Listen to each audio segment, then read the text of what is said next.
สวัสดีค่ะพ่อแม่พี่น้องสวัสดีFCทุกท่านเนาะค่ะกลับมาพบมาพอกับเจตาผ้ารวยคือเก่าค่ะในทางช่อง YouTube มื้อนี้เจตาก็จะวางแนวทางของเราพัฒนาค่ะเป็นวันพุธวันที่7เนาะค่ะเราพัฒนาออก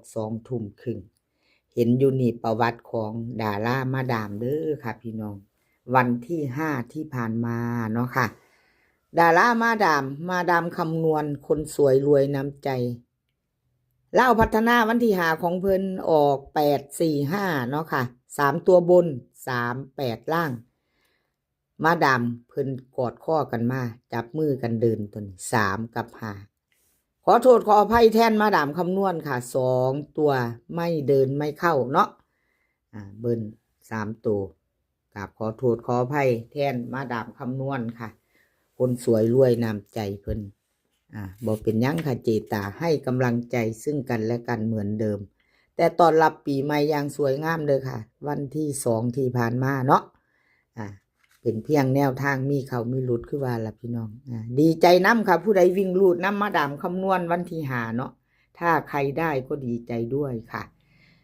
หลุดไปกับเป็นกำลังแรงใจให้กันคือเก่าค่ะเป็นกำลังใจให้กันและกันเหมือนเดิม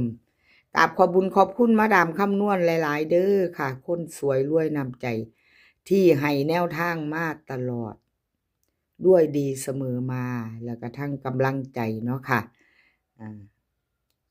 ทุกอย่างมาดามคำนวณเนาะที่ให้มากราบขอบพระคุณเป็นอย่างสูงค่ะเอาเขามาตามใหม่แนวทางใหม่ของคนสวยมาแล้วค่ะ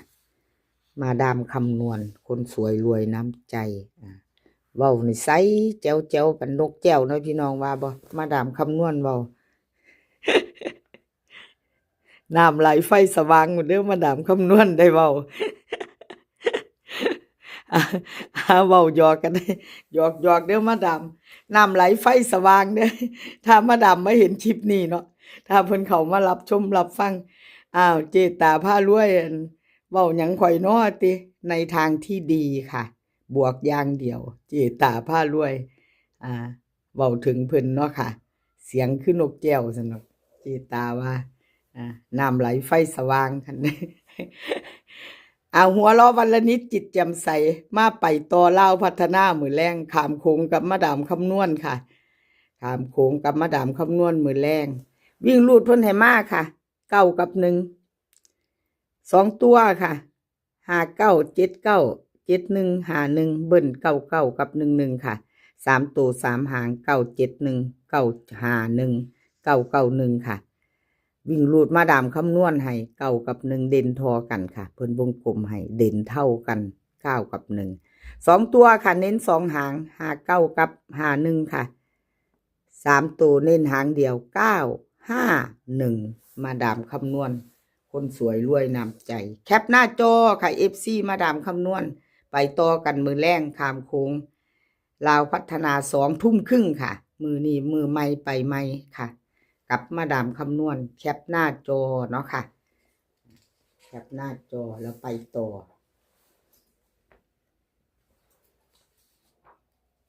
แคปหน้าจอแล้วไปต่อกับมาไปต่อเลขมีที่มาค่ะเลขมีที่มาค่ะวันที่หาที่ผ่านมาFC เป็นจังใดแน่นอวิ่งลูดเพิ่นเขาทั้ง2ตัวอยู่ค่ะได้ตามน้ำเพิ่นบอพี่น้องเลขมีที่มาเนาะค่ะให้ตามไผได้ก็ดีใจน้ำเนาะวันที่5ที่ผ่านมาเล่าพัฒนา845ค่ะ3ตัวบน38ล่าง45ค่ะเพิ่นเข้าไป2ตัวเนาะจับมือกันมา2ตัวค่ะจับคู่ไม่เข้า3ตัว2ตัวเบิ้ลกับขอโทษขออภัย FC แทนเลขมีที่มาค่ะกับขอโทษขออภัยแทนเลขมีที่มา FC ทุกท่านเนาะค่ะกะเพิ่นยังบ่ทันหลุดดอกค่ะพี่น้องสายวิ่งสายหลุด2ตัวก็ยังมาอยู่เนาะค่ะทั้ง2งวดเจตาให้เบิ่งของเพิ่นกะวิ่งหลุดยังบ่ทันหลุดเพิ่นยังเดินยังมาอยู่ค่ะเลขมีที่มาเฮามาไปต่อค่ะไปต่อไปใหม่กับเลขมีที่มาวันนี้เนาะเลขมีที่มาให้มาค่ะวิ่งหลุด0กับ1ค่ะ ตัว4 หาง60610717เบิ้ลค่ะ00113 ตัวค่ะ1601071010วิ่งรูดเพิ่นเด่น0ค่ะเด่น0ตัวเดียวร่อง1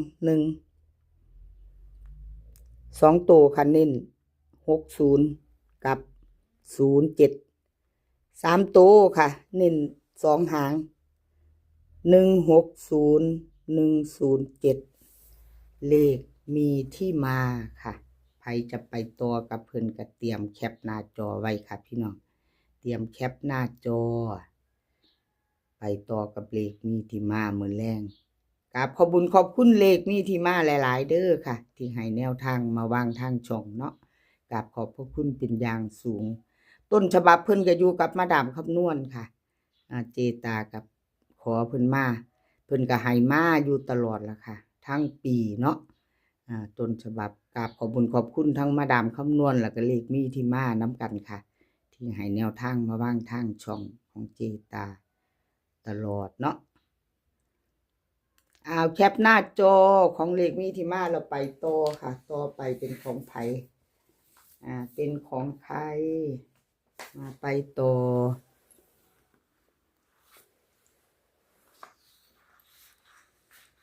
ชอเชษชัยค่ะ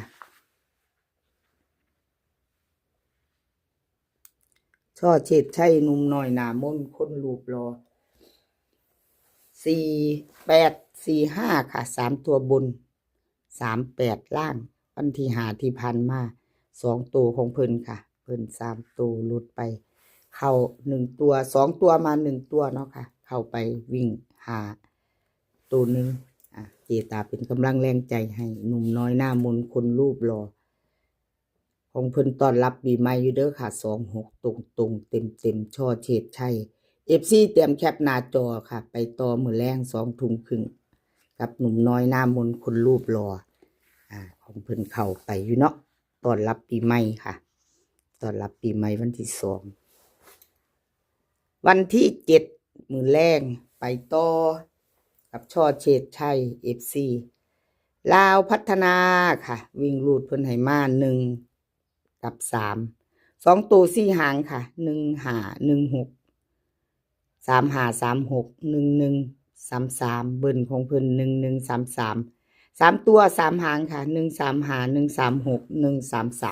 133วิ่งรูดเพิ่นเด่น3เด่น3 ตัวเดียวค่ะรอง1 2 ตัว35 36เน้น2 หาง3 ตัวเน้น2 หางค่ะ135 136ชอเชษชัยแคปหน้าจอค่ะใครจะไปต่อกับเพิ่นมื้อแรงกับขอบคุญขอบคุณช่อเชษชัยหลายๆค่ะที่ให้แนวทางมาวางทางช่องของเจตาเนาะกับขอบพระคุณเป็นอย่างสูงค่ะ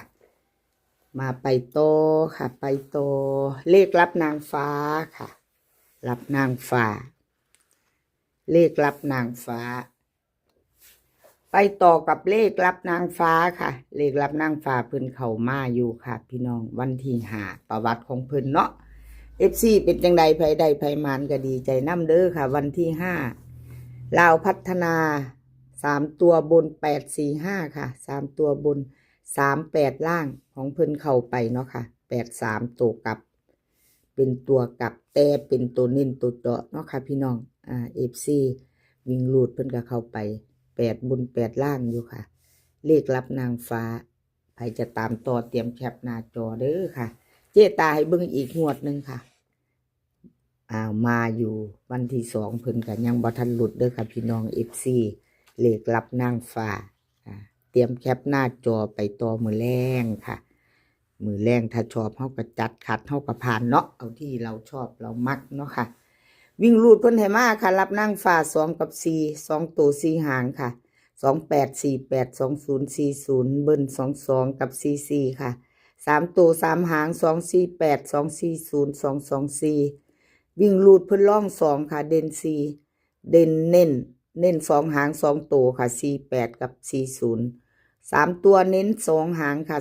248 240แคปหน้าจอค่ะใครจะไปต่อกับเพิ่นเลขรับนางฟ้ามื้อแรงกับขอบคุญขอบคุณเลขรับนางฟ้าหลายๆค่ะที่ให้แนวทางมาวางทางช่องของเจตาเนาะค่ะกับขอบพระคุณเป็นอย่างสูง แล้วก็ทั้ง FC ค่ะที่เขามาเป็นกำลังแรงใจในช่องน้อยๆของเจตาเนาะค่ะครับขอบพระคุณหลายๆคลิปนี้ขอให้พี่น้องโชคดีค่ะมื้อแรงลาวพัฒนาโชคดีกันทุกคนมื้อนี้ก็ขอให้มีความสุขค่ะขอให้สุขภาพร่างกายแข็งแรงเดินทางไปไสก็ขอให้ปลอดภัยค่ะเดินทางไปขอให้มีโชคกลับมาขอให้มีชัยคลิปหน้าพอกันใหม่ค่ะคลิปนี้ก็สวัสดีค่ะ